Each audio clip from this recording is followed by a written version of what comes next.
Hey friends, my name is Gabrielle and welcome to FrumiousReads, and today we are doing a book tag. Today's book tag is brought to us by Lizzie Loves Books, and it is the 12 Days of Christmas book tag. I saw it on the Owl Crate YouTube channel and it looked really fun, so I wanted to give it a try myself. I can't believe Christmas is already so close, and happy holidays slash Merry Christmas slash happy whatever you celebrate if you're celebrating during this season. I'm really excited for Christmas this year because I have a really fun trip planned to go visit my family, so I figured what better time to do a Christmas book tag than when Christmas is literally just around the corner. There are 12 questions, one for every line in the song, and I can't wait to get started. Alright, so question 1 is, a partridge in a pear tree. What is your favorite standalone book? I'm going to say it is This Is Where It Ends by Mariette Nijkamp. It takes place from the perspective of multiple students who are caught in a school shooting, and it's just a really honest and emotional, turbulent ride. I really recommend it to anyone who hasn't read it. Also, I'm sorry if my voice goes in and out. I'm going to be trying to talk loud, but I've been kind of sick on and off this week, so I haven't been able to record, and I'm just starting to get my voice back, so I'm sorry if my voice isn't as audible as it could be. Question 2 is Two Turtle Doves. What is your favorite ship slash OTP? Will and Lyra from the Golden Compass. I really just feel like they were the first couple that I ever really shipped together. My book just fell down in the background. Let's ignore it. Honestly, these were like the two characters who I ever remember thinking like these two characters deserve to be together. So I was very, and I read it when I was so young that their childlike love, it was something that I could relate to at that age. So I really think that they were one of my first and foremost ships that I've ever had. And this ties into question 3, which is Three French Hens. What is your favorite trilogy? For that, I have only one answer for you. And if you have been following my channel for any amount of time, you probably already know what it is, but it is the His Dark Materials series by Philip Pullman, my absolute favorite trilogy. I know that they have a couple of books that they've also added to the series, but the original 3 remain my favorite that I've ever read.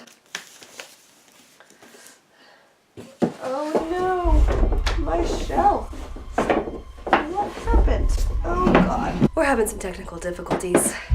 Yeah, you gotta be careful with this entire thing. It's so susceptible.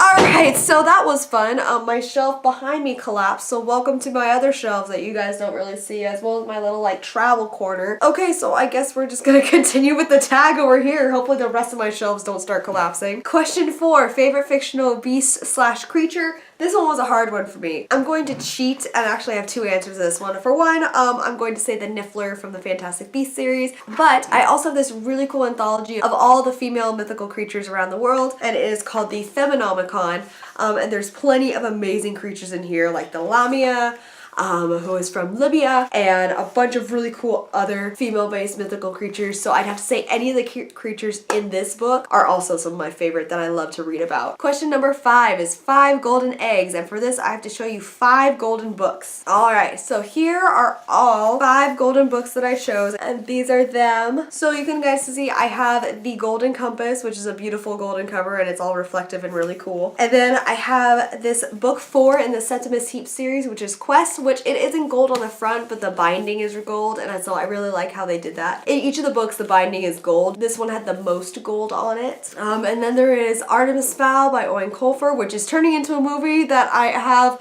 some cautious hopes for. And then I have the Amber Spyglass, which is the 3rd book in the His Dark Materials trilogy by Philip Pullman. And then finally we have The Cursed Child, which is also bound in a goldish cover. Question 6. Six geese are laying a rotten egg. What is your least favorite book? And I have no excuse for this one. It is 50 Shades of Grey.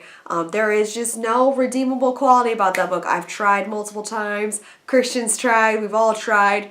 I can't find anything good about it. It is my least favorite book in existence. Question 7 is 7 Swans a Swimming. Show a book with water on the cover. This one was hard because I have lots of books with water on the cover, but I'm going with my most recent buy, which is Fish Have No Feet by John Kalman Stephenson, and it is a book that I bought while I was in Iceland.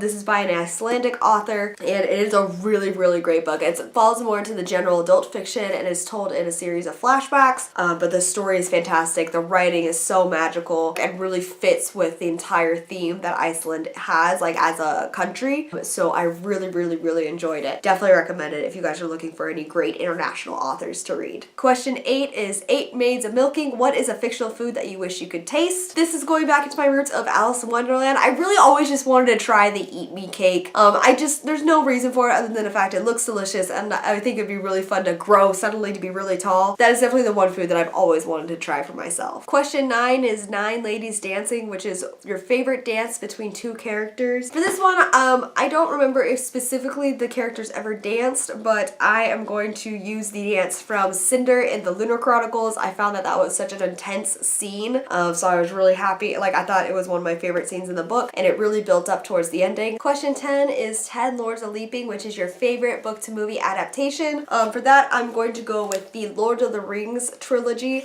I thought that they really did a great job in adapting as much as they could from these books into the movie trilogy and keeping all the really, really important parts. I know that there's definitely people who were like, they didn't put this in and how could they? It's like they put a lot in, and the movies were honestly really fantastic. So I honestly think that this was probably the best example of book to movie adaptations. Question number 11 is 11 Pipers Piping. What is your favorite book to movie soundtrack adaptation? And for that, I'm going to be very basic and just answer the Harry Potter soundtrack. I feel like that shaped a lot of my generation's childhood and immediately flash back to the movies and when you first were watching them or your favorite movies. So it really instills this wave of nostalgia in you, so that is why I'm going to answer the Harry Potter soundtrack. And finally, question 12, 12 drummers drumming. It is the end of the song, so what is your favorite book ending? And for me, once again, I'm going back to the His Dark Materials trilogy.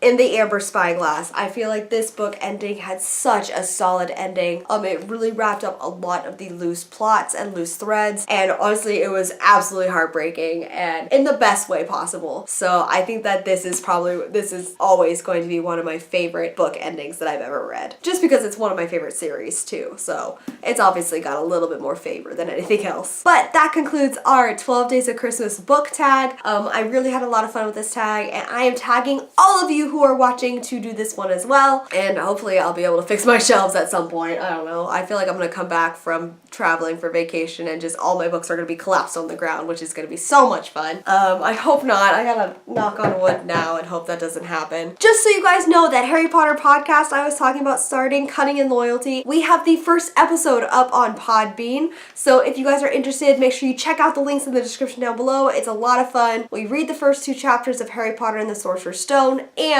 talk about what we think about the ending of Fantastic Beasts: Crimes of Grindelwald and what possible theories can explain what was revealed. If you're interested in that, make sure you go ahead and check out the link in the description, and if you want to stay updated with all the bookish things I have coming out soon, then make sure you subscribe to my channel. I upload bookish videos twice a week, as well as reaction videos whenever something cool comes out that I want to react to. But that's all I have for you guys today, so thank you so much for watching, and I will talk to you guys later. Okay, bye.